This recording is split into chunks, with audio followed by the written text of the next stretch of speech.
ನನಗೆ ಇನ್ವೆಸ್ಟ್ ಮಾಡ್ತೀನಿ ಅಂತ ಹೇಳಿ ಬಂದಾಗ ಗೋಲ್ಡ್ ETF ಅಲ್ಲಿ ಯಾವ್ದಿದೆ, ಸಿಲ್ವರ್ ETF ಅಲ್ಲಿ ಯಾವ್ದಿದೆ, ಹಾಗೆಯೇ ಗೋಲ್ಡ್ ಮ್ಯೂಚುವಲ್ ಫಂಡಲ್ಲಿ ಯಾವ್ದಿದೆ, ಸಿಲ್ವರ್ ಮ್ಯೂಚುವಲ್ ಫಂಡಲ್ಲಿ ಯಾವ್ದಿದೆ ಅಂತ ತಿಳಿಸ್ಕೊಡ್ಬೋದು ಸರ್? ಓಕೆ, ಈಗ ETF ಅಂತ ಬಂದಾಗ Nippon ETF gold ETF fund ಇದೆ, ಅದೇ ತರ ನಿಪಾನ್ದವ್ರದೇ ಸಿಲ್ವರ್ ETF ಫಂಡ್ ಇದೆ. ಸೊ ನೀವು ಈ ETF ಗಳಲ್ಲಿ ಹೂಡಿಕೆ ಮಾಡುವಾಗ ವಾಲ್ಯೂಮ್ ಎಷ್ಟು ಟ್ರೇಡ್ ಆಗ್ತಾ ಇದೆ ಅನ್ನೋದು ಇಂಪಾರ್ಟೆಂಟ್. ಯಾಕಂದ್ರೆ ನೀವು ಸೆಲ್ ಮಾಡಬೇಕಾದ್ರೆ ಬೈ ಮಾಡಬೇಕಾದ್ರೆ ಈಗ ವಾಲ್ಯೂಮ್ ಇಂಪಾರ್ಟೆಂಟ್ ಆಗುತ್ತೆ. ಸೊ ಆಲ್ಮೋಸ್ಟ್ ಎಲ್ಲ ETF-ಗಳು ಅಂಡರ್ಲೈನ್ ಗೋಲ್ಡ್ ಮತ್ತು ಸಿಲ್ವರ್ ಇರೋದ್ರಿಂದ ಈ ವಾಲ್ಯೂಮನ್ನು ನೋಡ್ಕೊಂಡ್ಬಿಟ್ಟು ಮಾಡೋದು ಒಳ್ಳೆಯದು. ಇದರ ಪ್ರಕಾರ ನಿಪಾನು ಒಂದು 2-3 ETF-ಗಳಲ್ಲಿ ಹೂಡಿಕೆ ಮಾಡೋದು ಒಳ್ಳೆಯದು.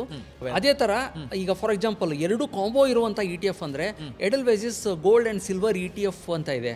ಅಲ್ಲಿ ಅವರು 50% ಗೋಲ್ಡ್ದಲ್ಲಿ ಹಾಕ್ತಾರೆ, 50% ಸಿಲ್ವರ್ದಲ್ಲಿ.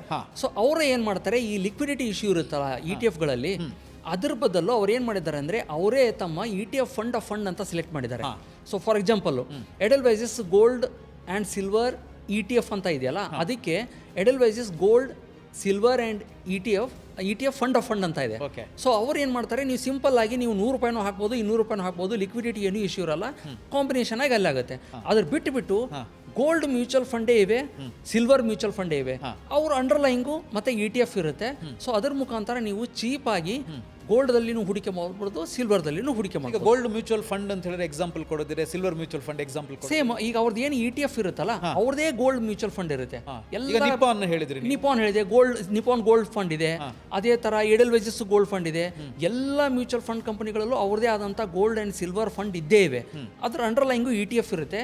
ನಿಮಗೆ ಲಿಕ್ವಿಡಿಟಿ ಮತ್ತೆ ಡಿಮ್ಯಾಟ್ ಅಕೌಂಟ್ ಬೇಡ, ಅದನ್ನ ತೊಂದರೆ ಏನು ಬೇಡ ಅಂದ್ರೆ ಸಿಂಪಲ್ ಆಗಿ ಗೋಲ್ಡ್ ಮ್ಯೂಚುವಲ್ ಫಂಡ್ದಲ್ಲಿ ಹೂಡಿಕೆ ಮಾಡೋದು ಒಳ್ಳೆಯದು. ಬಟ್ ಒಂದೇನಂದ್ರೆ ETF ದಲ್ಲಿ ಹೂಡಿಕೆ ಮಾಡಿದ್ರೆ ನಿಮಗೆ ಕಾಸ್ಟ್ ಕಮ್ಮಿ ಇರುತ್ತೆ, ಇಲ್ಲಿ ಸ್ವಲ್ಪ ಕಾಸ್ಟ್ ಹೆಚ್ಚಿಗೆ, ಎಕ್ಸ್ಪೆನ್ಸ್ ರೇಷಿಯೋ ಹೆಚ್ಚಿಗಾಗುತ್ತೆ.